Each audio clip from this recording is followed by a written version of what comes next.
You ever get that kind of sluggish feeling after a big meal? Oh, yeah, definitely.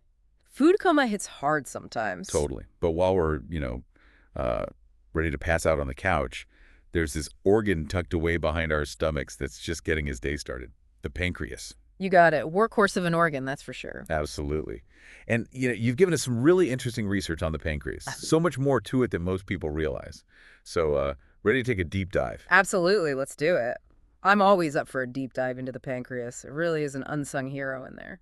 I like that unsung hero. Yeah. Okay, so let's set the stage here. Mhm. I think a lot of people, when they think pancreas, they think, oh yeah, digestion, important. But it's way more than that, right? Exactly. It's got these two major roles. On the one hand, you've got the digestive powerhouse side of things, which is what most people know about. Right, breaking down food and all that. Yeah, but then there's the endocrine function.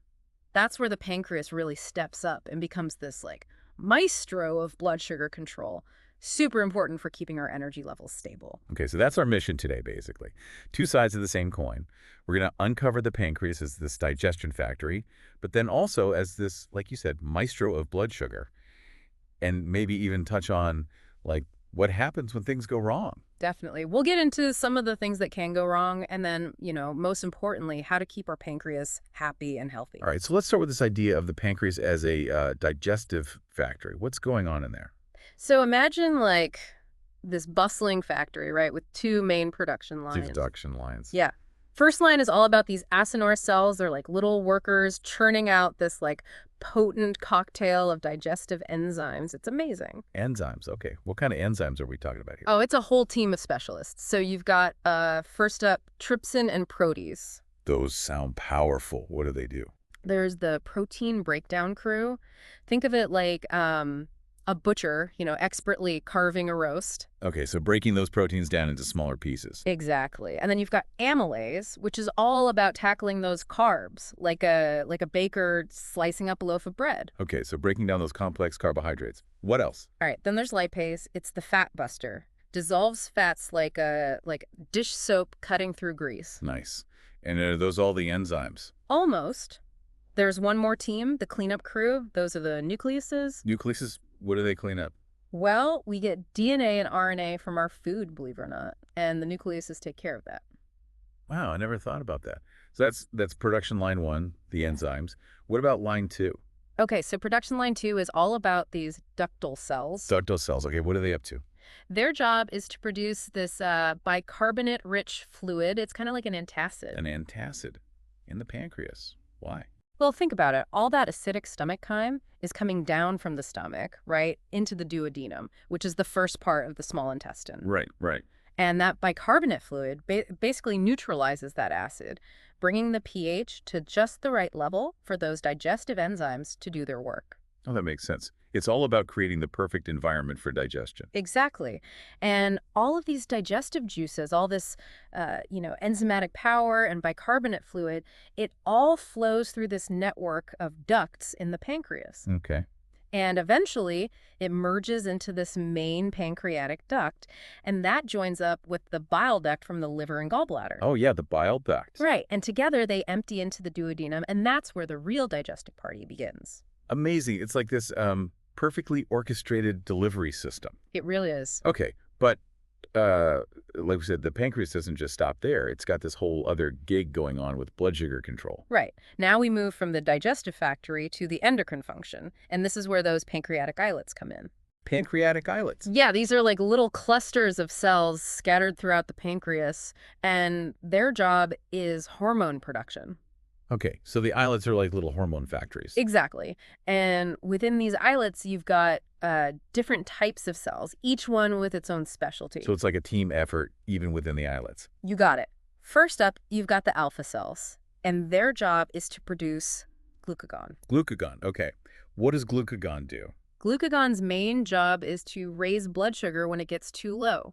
Think of it like a wake-up call for the body. A wake-up call. Yeah, it signals the liver to release stored glucose back into the bloodstream. It's like saying, hey, we need more energy here. Gotcha. So that's the alpha cells and glucagon. Mm-hmm. What other cells are in these islets? Okay, so then you've got the beta cells. These are like the star players. They're the ones that produce insulin. Insulin, yeah, everyone's heard of insulin. Right. Insulin is essential for lowering blood sugar after a meal.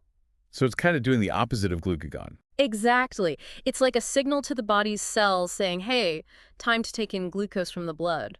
It's like filling up the storage tanks. Right, storing energy for later. Yeah. It's incredible how it all works together. It really is. And you know what's interesting? It's not just food that triggers insulin release. Stress hormones can affect blood sugar too, so it's even more complex than just, what we eat. Wow, so many factors at play. Okay. Okay, so those are the alpha and beta cells. Our research also mentions delta cells. Yeah, the delta cells, they produce somatostatin. It's a bit of a regulator. A regulator? What do you mean? Think of it like the referee in a game, making sure things don't get out of hand. Keeping things balanced. Exactly. And there was one more type of cell, right? PP cells. Yeah, those are the ones that produce pancreatic polypeptide. There's still a bit of a mystery, to be honest. Oh, really? So we don't know exactly what they do. We're still figuring it out, but scientists think they probably influence digestion and appetite in some way. Like a secret agent? Still undercover. Huh? Yeah, something like that. Okay, so we've got this intricate system of hormones working to keep our blood sugar in check. It makes you realize just how important it is for everything to be working properly. What happens when things go wrong with the pancreas? Well, unfortunately, quite a few things can go wrong. Our sources really focused on three big challenges: diabetes, pancreatitis, and pancreatic cancer. Those are some heavy hitters. Let's start with diabetes. I think most people have heard of diabetes, but there's a lot of confusion about the different types, right? Absolutely. It's not just one thing. So type 1 diabetes, that's an autoimmune condition. Basically, the body's immune system mistakenly attacks and destroys those beta cells we were talking about. The ones that make insulin. Exactly. So that leads to an insulin deficiency. Yeah. And without enough insulin, blood sugar levels can get dangerously high. Right. And then there's type 2 diabetes. That's the more common type, isn't it? It is, and it usually develops over time. In type 2, the problem isn't so much a lack of insulin, but rather insulin resistance. Insulin resistance. What does that mean? It means the body cells just don't respond to insulin as well as they should. They become resistant to its effects. So even though the pancreas might be producing enough insulin, or even too much, the glucose can't get into the cells efficiently. Oh, I see. So in both types of diabetes, the body just can't regulate blood sugar properly. Exactly. And that can lead to a whole cascade of health problems over time. Okay, and then there's pancreatitis. That one sounds really painful. Oh yeah, pancreatitis is no joke. It's basically inflammation of the pancreas, and it can be really severe. What causes it? Well, one of the most common culprits is gallstones. Gallstones. Yeah. Sometimes those gallstones can get lodged in the bile duct. And remember, the bile duct and the pancreatic duct join together before emptying into the duodenum. Right. So if the bile duct is blocked, it can back everything up, including those powerful digestive enzymes from the pancreas. And those enzymes can start digesting the pancreas itself, leading to inflammation and a lot of pain. Ouch. That sounds awful. It is. And another major risk factor for pancreatitis is excessive alcohol consumption. Alcohol. Okay. So watching our alcohol intake is important for pancreatic health, too. Absolutely. And the last one our sources discussed was pancreatic cancer. Yeah, pancreatic cancer is tough. It's one of the more aggressive types of cancer, and unfortunately, it often doesn't cause noticeable symptoms until it's already spread. So early detection is difficult. It is, and that's part of what makes it so challenging to treat. Okay, well, this is all a little bit doom and gloom. I mean, clearly the pancreas is super important, and these are some serious health problems. They are, but the good news is there are things we can do to help keep our pancreas healthy. Okay, so let's shift gears and talk about that. What are some practical steps people can take to, keep their pancreas happy? Well, like with so many aspects of our health, it really starts with diet. What should we be eating? Focus on a balanced diet. Lots of whole grains, fruits, vegetables, lean proteins.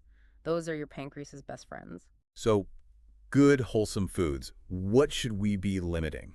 Try to limit processed foods, sugary drinks, and unhealthy fats as much as possible. Think fuel, not just filler. I like that, fuel, not filler. Our research also talks about weight management. Right. Maintaining a healthy weight is so important for the entire body, and that includes the pancreas.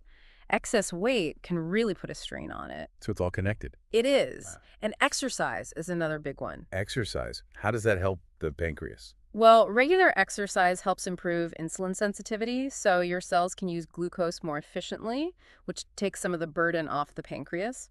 So by moving our bodies, we're helping our pancreas work better. Exactly. And we talked about alcohol, Anything else to avoid? Well, smoking is a big no-no for so many reasons, but especially for pancreatic health. Smoking. Got it. Limit alcohol, no smoking, exercise, healthy weight, balanced diet. That's a pretty good recipe for a healthy pancreas, right? It is. You're giving your pancreas the best chance to thrive. Okay, well, yeah, we've covered a lot of ground here. The pancreas is clearly way more than just, some organ that helps us digest food. Yeah. It's essential for so many things. It's a multitasking marvel, that's for sure. Here's something I was thinking about. We've been using this analogy of the pancreas as a factory, right? Which is helpful. It is. But it makes you wonder, how does it actually know when to release these different hormones? Like when to release insulin, when to release glucagon. What are the signals involved? That's a great question. Yeah. It gets into some really complex signaling pathways. Like, how does the pancreas sense changes in blood sugar levels? What are the communication networks within the body that allow it to respond so quickly and precisely? It's mind-boggling when you really think about it. It is, and there's still a lot we don't know. And that's what makes it so exciting to study. So there's always more to learn. Well, hopefully this deep dive has given everyone a better understanding of their pancreas, all the amazing things it does, and how to take care of it. Absolutely. It's an organ worth celebrating. It really is. Keep that curiosity alive and keep learning. There's a whole world of fascinating information out there about this incredible organ. Thanks for joining us. My pleasure. You've been listening to the Learning Podcast, a production of Metanesta. Remember, learning is a journey. One step, one insight, one skill at a time. We'll see you next time. Keep learning, stay curious, and as always, be awesome.